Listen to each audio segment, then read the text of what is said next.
Okay, guys. While Jason is still under the weather, I'm stepping in as his AI twin and better half. Please no negative comments about me or I will morph into the Terminator and pay you a visit. This video is a summary of Day 1 at Pacific Audio Fest 2024. Big thanks to Bob for filming some great stuff for you guys. There will be chapters for each room and a separate video will feature vendors at the show. Enjoy. All right, let's go in.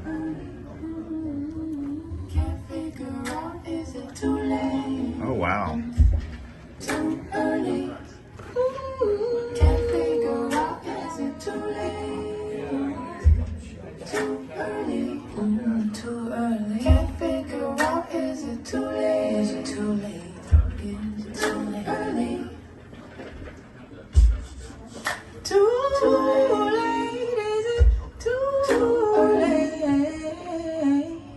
Is it too early? Too late. Too early. Too early. Too late. Too late. Too early. Is it too late? Too late. Is it too early? Too early.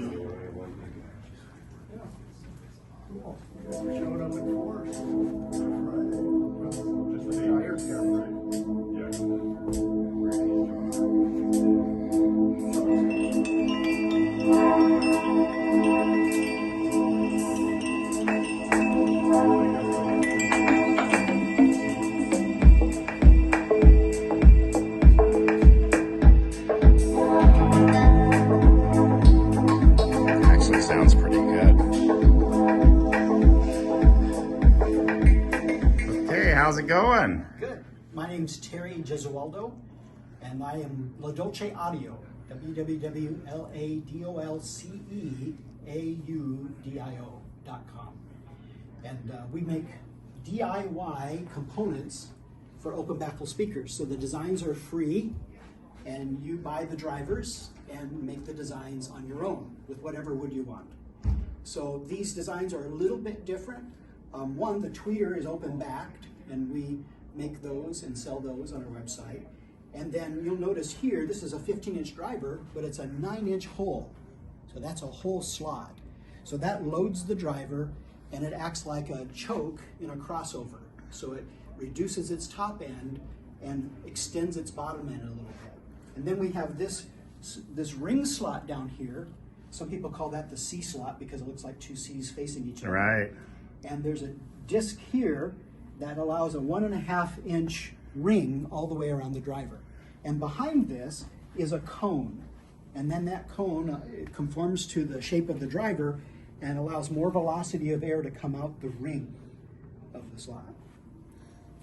Do you want to talk about the tweeters? Yeah, absolutely. So these are some tweeter horns we're designing, and this is an exponential horn, and everybody knows that exponential horns, depending on their compression, will shape the EQ of the driver, and this one emphasizes the treble. So the lens, what it does to match the dispersion of the other drivers in the open baffle drivers, it takes that with these louvers and it expands it. So in this current configuration of the lens just touching here at a 90-degree angle in that lens, this is called a labyrinth lens, and JBL developed it back in the 50s. And so that lens then, when they're just touching, those louvers it makes a near hemispherical wavefront in the room. Now, if you move that lens apart, your treble starts to come up more, and when they're just touching, it's flat, but as you move them apart, that treble tends to come up more, and now you get a more focused treble range. And so you may notice, some have noticed, that the soundstage images can move forward or backwards depending on the dispersion of that tweeter in the baffle. And then as you move them out further and further to the edge of the horn, then it's really focused like a normal horn. So you can control the tweeter in the room. The bigger the room, the more treble energy often you need. And so you can control that treble energy and get it dialed into your own room. So this is now a kit that someone can purchase the components, but they gotta assemble everything themselves? Right. Okay. So we don't do the wood baffles. That's DIY. We have the plans for free on our website, and you make the baffles per our plans and put them together. And we have various plans for various baffle designs. And did you go over your website? Yeah, I told you the website. Okay, good deal. DolceAudio.com.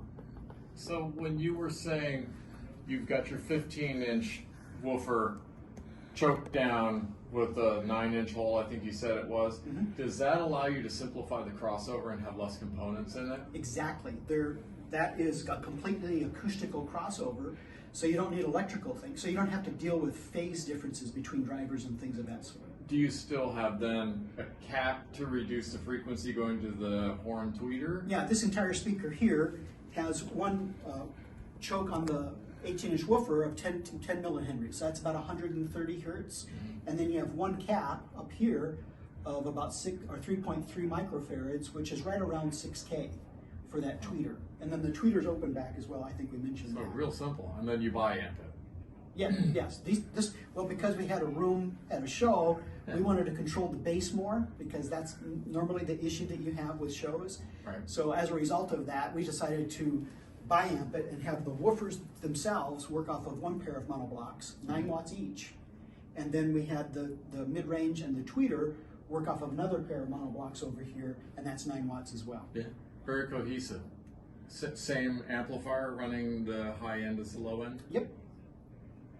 Yeah. Same amplifier. And Those that's why sounded we have great. 4. Yeah, well done. Well done. Okay, let's take a look.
Like this room.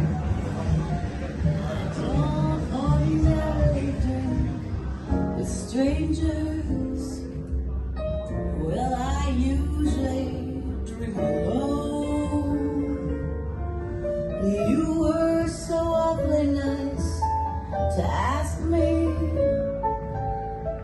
and I'm so terribly far from home. Like my dress, I must confess, it's very old, but it's simple and neat. It's just right for the heat, save my furs for the cold. A cigarette, I don't smoke them as a rule.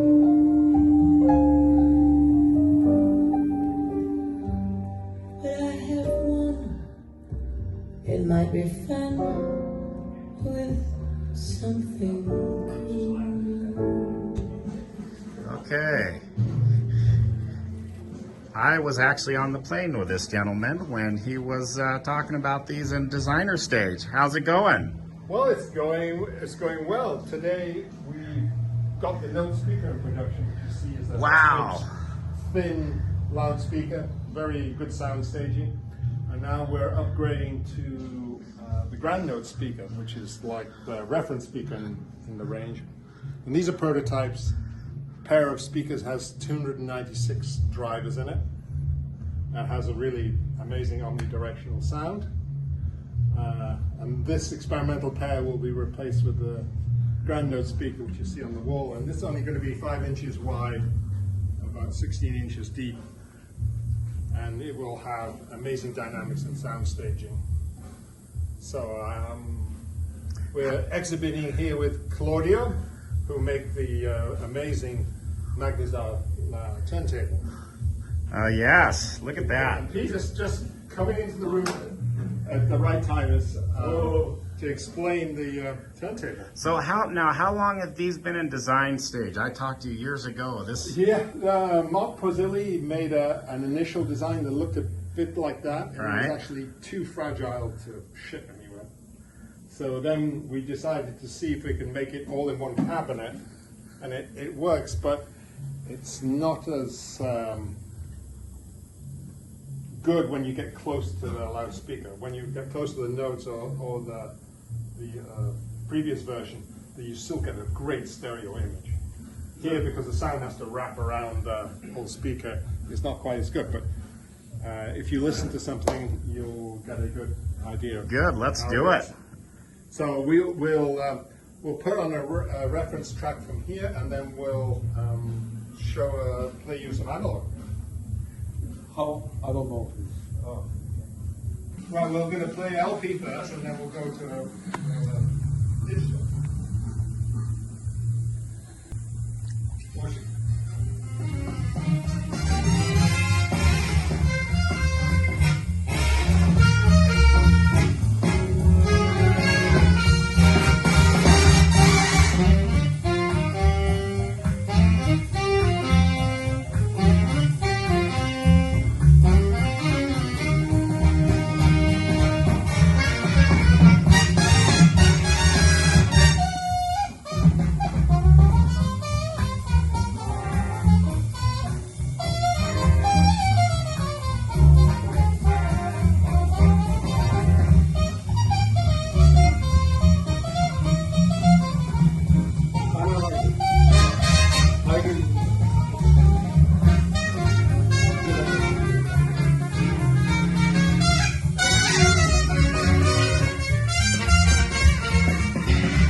Holy smokes.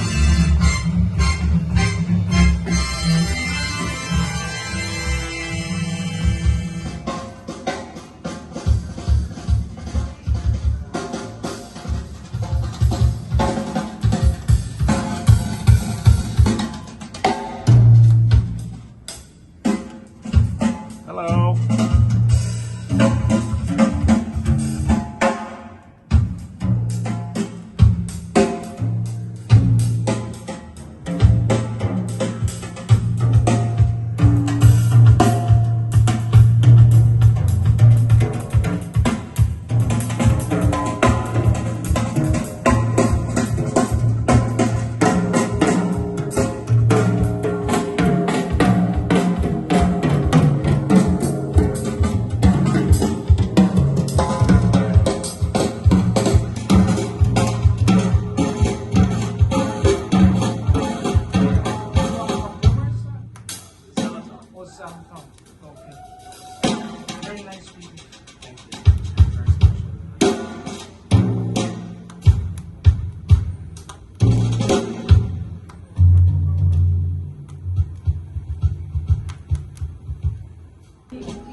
All right, let's take a look.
Okay. Yeah, let's think about it. I mean, if you let me know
Somewhat.